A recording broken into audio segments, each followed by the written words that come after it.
தொலைக்காட்சி நேயர்களுக்கு இனிய வணக்கம். தெய்வீக கீர்த்தனையில் இன்று நாம் பார்க்க போவது திருமூலரின் திருமந்திரம். முதல் தந்திரத்தில் 27வது பாடல் வரிகளை நாம் பார்க்க போகிறோம். இதோ அந்த பாடல் வரிகள். சந்தி எனத்தக்க தாமரை வான்முகத்து அந்தமில் ஈசன் அருள் நமக்கே என்று நந்தியை நாளும் வணங்கப்படும் அவர் புந்தியினுள்ளே புகுந்து நின்றானே. சந்தி எனத்தக்க தாமரை வான்முகத்து அந்தமில் ஈசன் அருள் நமக்கே என்று நந்தியை நாளும் வணங்கப்படும் அவர் புந்தியின் உள்ளே புகுந்து நின்றானே. இந்த பாடல் வரிகள் நம்ம பார்க்கும் பொழுது புந்தியின் உள்ளே அப்படின்ற ஒரு வரியை அழகாக சொல்லியிருக்காரு.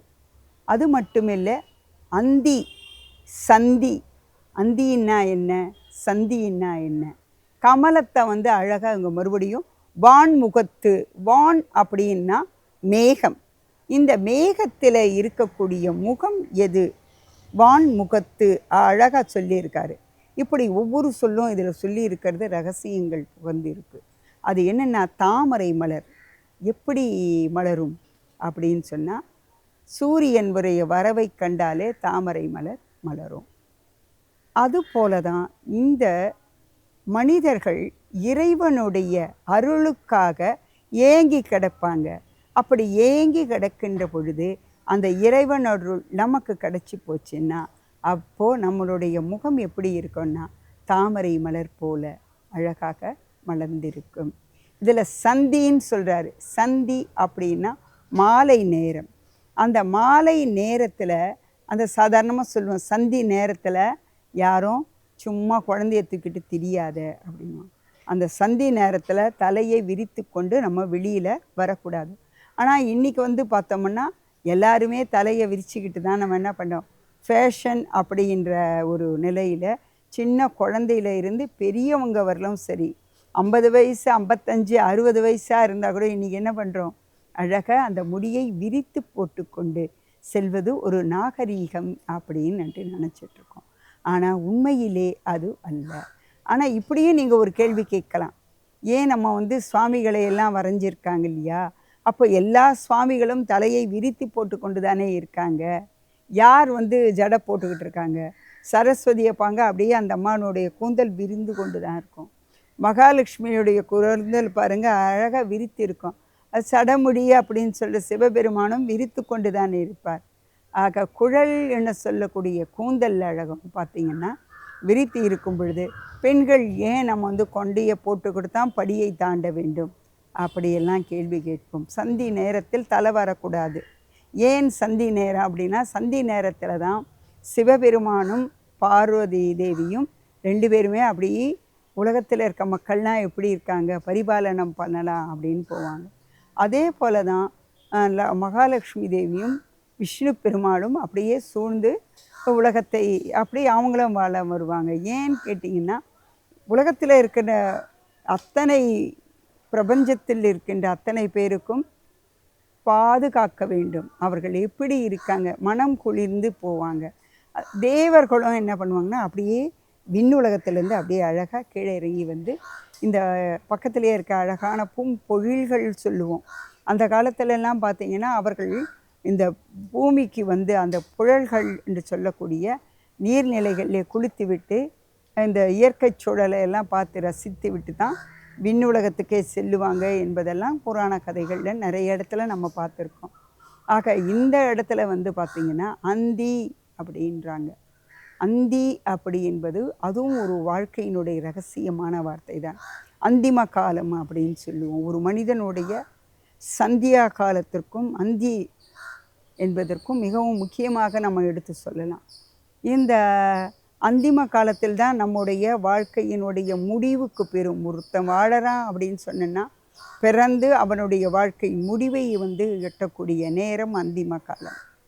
அந்த காலத்தில் தான் அந்த உயிரானது ஆன்மாவானது இந்த உடலை விட்டு பிரியது. அப்படி பிரியும்போது அது எங்கே போகுதுன்னா சிவபெருமானுடைய திருவடிகளை தான் போய் ஆகும். இது புந்தியின் அடியில் அப்படின்னு சொல்லுவோம். புந்தியின் உள்ளே இதை வந்து நம்ம 5 கரத்தினை யானை முகத்தினை என்ற பாடலில் வரும் பொழுது பார்த்தா புந்தியில் வைத்தடி போற்றுகின்றேனே அப்படின்னு சொல்லுவார். அந்த புந்தியில் என்றால் அந்த பிள்ளையாரை வணங்கும் பொழுது அவர் தானே முழு முதற் கடவுள். அப்படி சொல்லும் பொழுது புந்தியின் அடியில் வைத்து வணங்குவோம் அப்படின்பார். அந்த புந்தியின் அடியை தான் இங்கேயும் கொண்டு வராரு. இந்த எந்த பாடலில் 27வது பாடல்லையும் அவர் சொல்கிறாரு. கடவுள் வாழ்த்தில் கொண்டு வந்த திருமூலர் இந்த இடத்துல சொல்லும் பொழுது அது என்னுடைய புந்தியின் உள்ளே நம்முடைய வாழ்க்கை தத்துவங்கள் அத்தனையுமே நாம் வைக்கக்கூடிய இடத்திலே இறைவனுடைய அருளானது நமக்கு கிடைக்கணும். அந்த இறைவன் வந்து நம்ம சொல்லுவோம், என்னை பெருமாள் கூப்பிடவே இல்லை அப்படின்னு. யாராக இருந்தாலும் நாம் நினைப்பது வேறு, இறைவன் நம்மை நினைத்து அழைப்பது வேறு. அவர் அழைச்சாதான் நம்ம திருப்பதி கூட நம்ம சொல்லுவோம் பாருங்க, அழைத்தால்தான் செல்லுவோம், அழைக்கலைன்னா போக மாட்டோம்.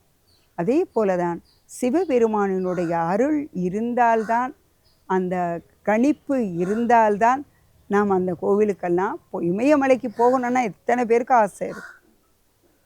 இமயமலையினுடைய அந்த சிவலிங்கம் இருக்குது பாருங்கள், அந்த தோற்றம் அவ்வளவு அழகாக இருக்கும். அந்த நிலையை பார்ப்பதற்கு பிறவியே வேண்டாம், போதும். அந்த இமயமலை சாரல் அடியில் உட்காந்துட்டு இருந்தாவே போதும், நமக்கு எதுவுமே வேண்டாம்.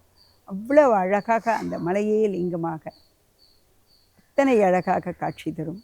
அதைத்தான் இந்த பாடலில் வந்து அவர் ரொம்ப அழகாக சொல்லியிருக்காரு. இந்த பிறவியாகிய கடலை நீந்த வேண்டும் என்றால் இறைவனுடைய அருள் இருக்க வேண்டும். திருவள்ளுவருக்கும் திருமூலருக்கும் என்ன சம்பந்தம்னு சொன்னேனா இல்லைங்களா?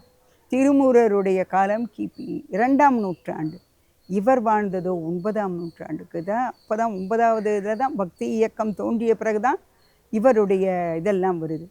ஆனால் பிறவி பெருங்கடல் நீந்துவர் நீந்தார் இறைவனடி சேராதார், போன வாட்டியே சொன்னேன், நீந்துவர் பெருங்கடல் நீந்த வேண்டும்னா. ஆக பிறவி பெருங்கடல் நீந்துவர் நீந்தார் இறைவனடி அந்த இறைவனுடைய அடியை புந்தியினுள்ளே வைத்து போற்றக்கூடியவர் சிவபெருமான். அந்த சிவபெருமானுடைய திருவடிகளை நாம் வேண்டும் என்றால் அவருடைய புகழை பாட வேண்டும். அவருடைய செயல்களை நாம் எப்பொழுதும் பேசிக்கொண்டே இருக்க வேண்டும். அந்த ஓம் நமச்சிவாயா என்கின்ற மந்திரத்தை நாம் தியானம் செய்ய வேண்டும். அப்படி நாம் செய்தோம் என்றால் வாழ்வில் நாம் பட்ட துன்பங்கள் இத்தனையும் நீங்கி பிறவியாகிய இந்த பெருங்கடலை நீந்தி செல்வோம் என்று கூறி வாய்ப்பளித்ததற்கு நன்றி. வணக்கம்.